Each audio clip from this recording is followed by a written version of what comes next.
E aí, jovinhos, então dando continuidade aí à nossa vida matemática, agora nós estamos na nossa quarta semana, né? Nossa penúltima semana. Vamos finalizar aí a ideia de parábola. Então hoje nós iremos falar do vértice da parábola, né?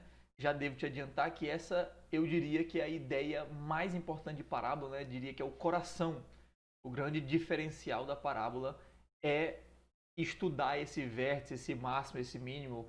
Você vai ver lá na física que isso tem alguma representação, esse ponto especial, né, representa alguma coisa dependendo do que estamos falando, né? Então eu botei aqui o vértice da parábola, toda parábola tem um ponto mais alto ou mais baixo, dependendo da concavidade, né? Esse ponto que está exatamente em cima daquele eixo de simetria, ele é o vértice da parábola. Então toda parábola tem um eixo de simetria, né? Lembrando que nós só estudamos parábolas perfeitamente para cima ou para baixo, né? Com aquela diretriz paralela ao eixo X, né? Nós não estudamos parábolas de lado assim, né? Como se fosse uma letra U inclinada, né? Então veja que quando a parábola tem concavidade para baixo, que não é a mesma coisa que dizer que ela é decrescente, né? Essa parábola vai ter um máximo, porque ela vai ter um ponto mais alto de todos, né? Veja que a parábola está subindo, subindo, subindo, chega nesse ponto mais alto de todos e depois ela passa a diminuir. Enquanto que se ela tivesse a concavidade para cima, o A maior do que zero, que não quer dizer que ela é decrescente, né? Veja que ela estaria descendo, descendo, descendo, tem um ponto mais baixo de todos, depois passa a subir, subir, subir. Né? Então ela teria um mínimo. Então esse ponto lá no plano cartesiano ele tem um x e um y, assim como todos os outros pontos da parábola que tem um x e tem um y, né? E como que a gente descobre os outros pontos da parábola? Você joga um valor de x, joga dentro daquela lei de formação, né? E você obtém um y como resposta. Então essas são as nossas duas formulinhas, né, que são apresentadas para a gente nos livros de ensino médio. O x do vértice é menos b sobre 2a e o y do vértice é menos delta sobre 4a. Então antes da gente, eu sempre gosto de mostrar uma maneira alternativa, né, de enxergar esse x, esse y no vértice. Vamos falar isso daqui a pouquinho. No momento, vamos só aplicar essa fórmula no seco, sem muita filosofia por trás. Vamos só aplicar. Então imagine que eu te dei uma parábola aqui. Essa parábola a gente já estudou ela, né? Essa função do segundo grau aí. A gente tenta fazer esse desenho só para ter uma noção de como é.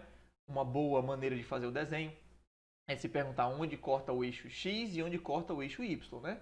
Onde corta o eixo X são nas raízes. E aí as raízes a gente sempre tenta fazer pela soma e produto. Como é que a soma das raízes é menos b sobre a?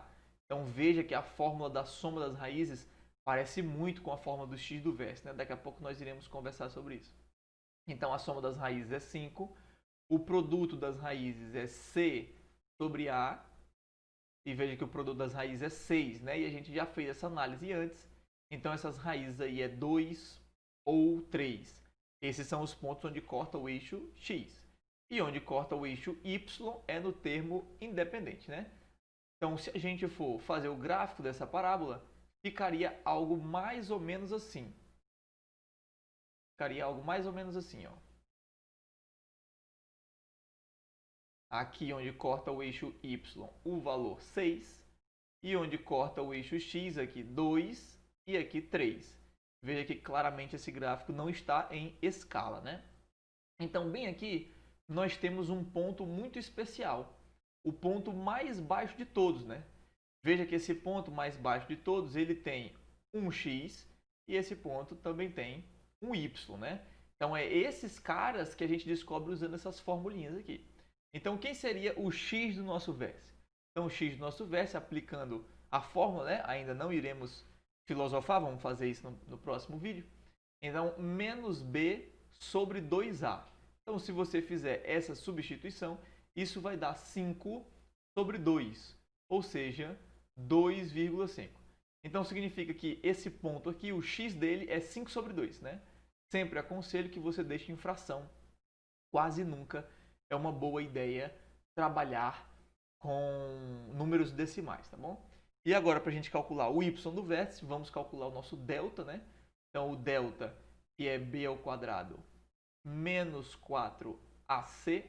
Então, substituindo aí os valores, b ao quadrado vai dar menos 5 ao quadrado, menos 4 vezes o a da minha equação, da minha função do segundo grau, que é 1, e o c, que é 6. Então, no fim das contas, isso vai ser 25 menos 24. Ou seja, o meu delta é igual a 1. Então, quando eu for calcular o y do meu vértice, ele vai ser menos o delta, que é 1, dividido por 4 vezes a, que é 1. Então, significa que é menos 1 quarto. Ou seja, esse valor mais embaixo possível aqui da parábola é menos 1 quarto. Ou, se você preferir, né, que eu não acho uma boa ideia, menos 0,25, né, efetuando a divisão. Então, essa é a ideia mais básica do vértice, né? Só saber que a parábola tem o vértice, que esse vértice pode ser o ponto mais alto ou o ponto mais baixo, isso depende da concavidade, e a formulinha para calcular o x desse vértice e o y desse vértice. Então, essa daí é a primeira ideia. Agora, no próximo vídeo, a gente vai dar mais uma filosofada aí nas coisas e aí a gente resolve uma questão.